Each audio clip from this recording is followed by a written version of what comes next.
नमस्कार. Epic crime न्यूजमध्ये आपले स्वागत. सरकारी जमीन खाजगी बिल्डरच्या घशात. भाईंदर येथील 255 एकर जमीन प्रकरणी राज्य सरकारवर गंभीर प्रश्नचिन्ह. सविस्तर माहितीसाठी चॅनलला सबस्क्राईब करा. जवळपास 6000 कोटीची जमीन, ज्याचे बाजार मूल्य 6000 कोटी रुपये आहे, ही मूळ जमीन राज्य सरकारची असताना या मुंबईमधील 2 कंपन्यांनी संगनमत करून राज्य सरकारच्या दुर्लक्षामुळे ही जमीन गिळंकृत करायचा केविलवाणा प्रयत्न केलेला आहे. साधारणतः 254 एकर ही जागा आहे. यामध्ये the estate development, Meera real estate development यांची संयुक्त नावे ही जागा करण्यात आली आहे. यामध्ये 189 एकर मीरा रिअल इस्टेट आणि सदू आपला इस्टेट डेव्हलपमेंट व मीरा रिअल इस्टेट, आणि यापैकी 189.51 एकर आणि मीरा रिअल इस्टेटच्या नावाने 65.37 एकर. याबाबत माननीय उच्च न्यायालयाने या जमिनी, सरकारी जमिनी, मिठागराच्या जमिनी ज्या मूळ राज्य सरकारच्या होत्या, 48 पासून वारंवार या जमिनीच्या संदर्भात अभिलेखात फेरफार करण्यात आला. त्यानंतर यावरील 2ही कंपन्या सर्वोच्च न्यायालयात गेल्या. सर्वोच्च न्यायालयाने या मूळ जमिनीच्या संदर्भात जिल्हाधिकाऱ्याकडे निर्णय सोपवला. जिल्हाधिकाऱ्यांनी 18 नोव्हेंबर 2022 रोजी ही संपूर्ण जमीन 1900 प्रस्तुत जमिनीच्या मालकी हक्काच्या अनुषंगाने सर्वोच्च न्यायालयात दाखल झालेला सीए क्रमांक 6743/1996 मध्ये न्यायालयाने आदेशान्वये जमीन मालकी हक्का संदर्भात जिल्हाधिकारी यांच्याकडे अपील करावी असे निर्देश दिले. आणि 18 नोव्हेंबर 2022 रोजी जिल्हाधिकारी ठाणे यांनी या मीरा साल्ट वर्क्सचा या कंपन्यांचा दावा फेटाळून लावला आणि जमीन महाराष्ट्र शासनाकडे वर्ग करण्याचे निर्देश दिले. उक्त जमीन जिल्हाधिकाऱ्यांच्या निर्णयाविरुद्ध 8 ऑक्टोबर 2010 रोजी कोकण विभागाच्या आयुक्तांनी त्यांची मालकी जिल्हाधिकाऱ्यांच्या आदेशाविरुद्ध निर्णय देऊन या कंपनीच्या नावाने मालकी करण्याचा निर्णय दिला. या आदेशाला केंद्र सरकारने, त्यावेळेस केंद्र सरकारला लीजवर ही जमीन दिली होती.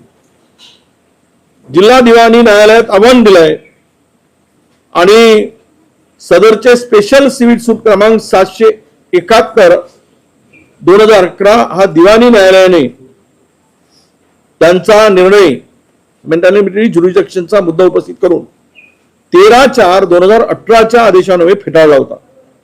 आता उक्त जमीन 2018च्या आदेशाविरुद्ध सदर जमीन कंपनीने उच्च न्यायालयामध्ये अपील दाखल केली आणि दुर्दैवानं ही 6000 कोटीची मूळ मालकी असलेली ही जमीन राज्य सरकारच्या संगनमतामुळे,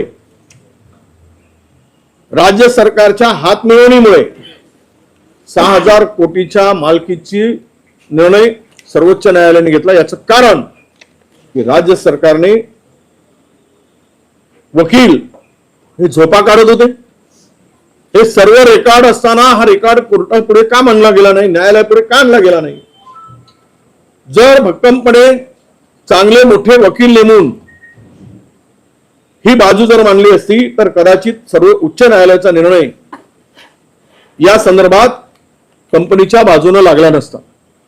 परंतु सरकार कमी पडलं, वकील कमी पडले.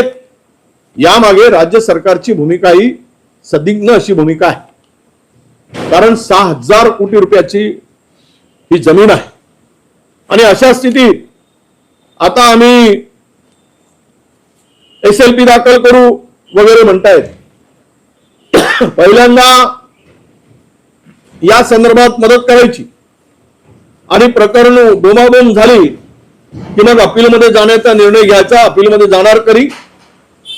जाणार की नाही केवळ कागदावरच असणार की वेळ मारून नेणार आहे. राज्य सरकार किती दिवसात अपीलामध्ये जाणार आहे सर्वोच्च न्यायालयात. एकीकडे राज्य डबघाईस आलेला आहे, आर्थिक दृष्ट्या राज्य संकटात आहे आणि अशा वेळेस राज्यावर कर्जाचा डोंगर वाढत असताना अशा प्राईम लोकेशनच्या जागा बिल्डरच्या डेव्हलपरच्या मोठ्या प्रमाणामध्ये त्यांच्या घशात घालण्याचं काम महाराष्ट्राचं महायुतीचं सरकार करत आहे आणि राज्याला कंगाल होण्याच्या दृष्टीने पुढे नेत आहे असा आमचा आरोप आहे. म्हणून माझी स्पष्टपणे मागणी आहे की तातडीनं मोठे लायर लावून या जमिनीच्या संदर्भात अपील सर्वोच्च न्यायालयामध्ये गव्हर्नमेंटनी केलं पाहिजे आणि तिथे सर्व पुरावे जे काही कागद या बाजूचे आहेत, जिल्हाधिकाऱ्यापासून झालेले निर्णय आहेत. कारण ज्युरिडिक्शनचा विषय जो होता त्या ज्युरिडिक्शनच्या संदर्भात दिवाणी न्यायालयाने स्पष्ट सांगितलंय की माझं ज्युरिडिक्शन येत नाही. केंद्र सरकारने ज्यावेळेस निर्देश दिले जिल्हाधिकाऱ्यांच्याकडे तर जिल्हाधिकाऱ्यांनी ही जमीन राज्य सरकारची आहे असा निर्णय दिल्यानंतर वारंवार याकडे दुर्लक्ष करून डेव्हलपरचा बिल्डरचा फायदा करायसाठी सरकार काम करत आहे हे यातून दिसत आहे.